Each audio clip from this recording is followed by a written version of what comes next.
In the vast annals of history, where emperors and kings have left indelible marks, there lies a tale so intriguing that it challenges the very fabric of traditional narratives.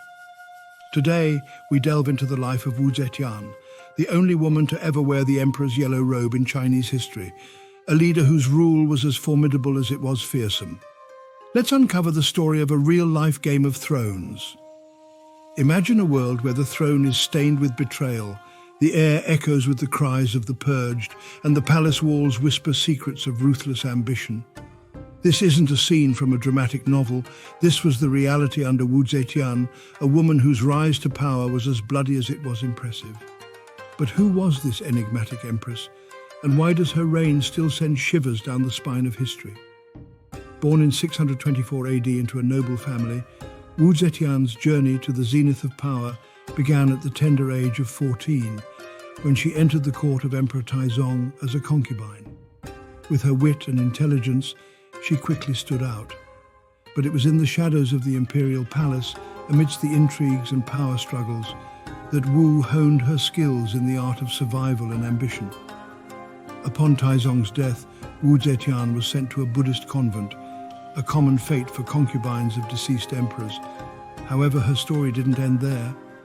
She returned to the palace at the behest of Taizong's son, Emperor Gaozong, eventually becoming his favorite consort and then empress. But her ascent was marred by dark rumors of seduction, intrigue, and even accusations of her involvement in the death of Gaozong's first wife. Once Empress Wu Zetian's true colors began to show, she established a network of spies and informants throughout the empire. Her most notorious move?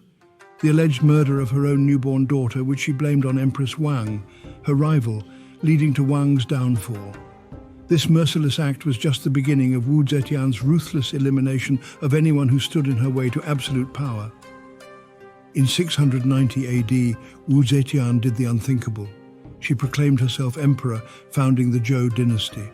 Her reign was a paradoxical blend of cultural enlightenment and brutal suppression. She implemented significant reforms, including merit-based civil service exams, but her rule was also marked by relentless purges and the execution of countless officials and family members deemed a threat. The tales of Wu Zetian's brutality are not for the faint of heart. One such instance was the treatment of the two sons of a high-ranking official, Zheng Yiji and Zheng Changzong, who were once her lovers. When they fell out of favor, Wu had them executed and their bodies displayed publicly. Another chilling episode involves the human pig, a grisly punishment where victims were mutilated and left to live their final days in agony. Despite the darkness that shrouded her rule, Wu Zetian's reign was also a time of prosperity and cultural growth. She patronized art and literature, expanded the empire, and her administrative reforms brought a degree of stability and progress. This dichotomy makes her one of the most complex and fascinating figures in Chinese history. In her later years, Wu Zetian's grip on power weakened. Facing court conspiracies and failing health, she abdicated in 705 AD in favor of her son, returning to the Tang dynasty lineage. She died shortly thereafter, leaving behind a legacy that continues to be debated by historians.